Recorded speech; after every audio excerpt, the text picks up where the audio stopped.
Okay, so the lamba problem. I finally have the lamba problem figured out. So this is the information we're given for this problem, right? All right, we all have the same problem. You're given R, so this represents revenue, and then you're given a constraint, which is the companies have to produce 1,000 crates. Um, So we all know that with lambda problems, we're getting the gradient. Gradient is just a roundabout way of just saying the partial derivatives. I also put this in green, even though we're technically solving for the partial derivatives. This should be pretty clear. This is as plain as day. You get your partial derivative of x, y, and z. We all know that. Now, one of the questions that I heard other classmates have is, well, what is G? Because we're not given a straight G formula. In all of our homework, we're given an F or something like an F, and then we're given a G. This problem, we kind of have to infer, but it's going to be you have one company, you have three companies, they're each producing an amount, and that's going to affect the revenue. And so they're in total producing 1,000 crates. So G is very simple. It's just XYZ, which actually makes our life very simple. So the partial derivatives is just going to be 1 comma 1 comma 1, which means that for solving this, we're going to set this equal to lambda times this. In all of our homework problems, we were given something more complicated than this, but this actually is pretty simple. So let's start off here. Equals, right, lambda.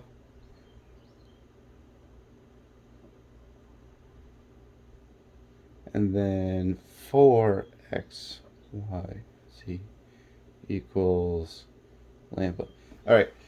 Um, Now we need to use some linear algebra skills. And this is where I think it gets kind of hard because there's any lambda problem, there's no straightforward way on how to solve these variables.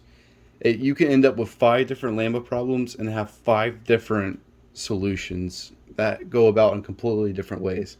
But you're using algebra skills, you're using your linear algebra. Um, so we are trying to solve the variables we can set. All right, this is equal to, because these are all lambda, so if this is lambda and this is lambda, so we also know that this equals this. Let's take some shortcuts. So we can infer, right, that because x and y are on the same exact boat. So for example, we know x and y are equal to each other. You can tell that based on the equations and how it's all set up. But if you want proof, if you want to prove that x and y are equal to each other, right, because lambda equals lambda, you can just set this problem to each other, right? Cancel, cancel, y equals x. So now we can solve this with one less variable. So let's just turn this into an x and just make our lives easier. And let's just erase this. So we've established that x and y are the same number because of how this problem is set up. Now we can do some cancellation. My favorite thing. Divide this x, get rid of this x, get rid of the z, and then we're left.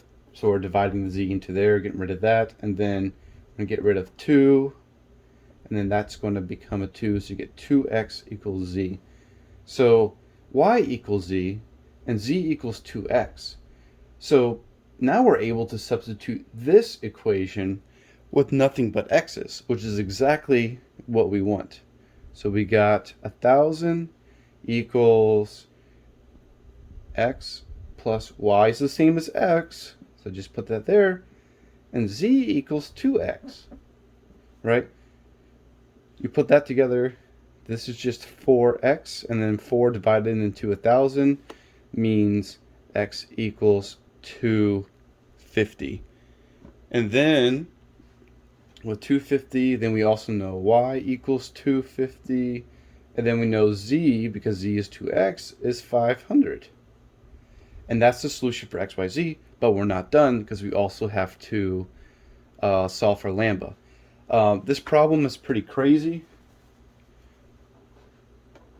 because you're going to get a ridiculously large number. Somebody please correct me if I made any mistakes, but we're going to solve for lambda. We can use any one of these. I don't like to do, let's see, I don't want to do 500 squared, so I'm just going to do 4 times 250 times 2. I'm using this right here.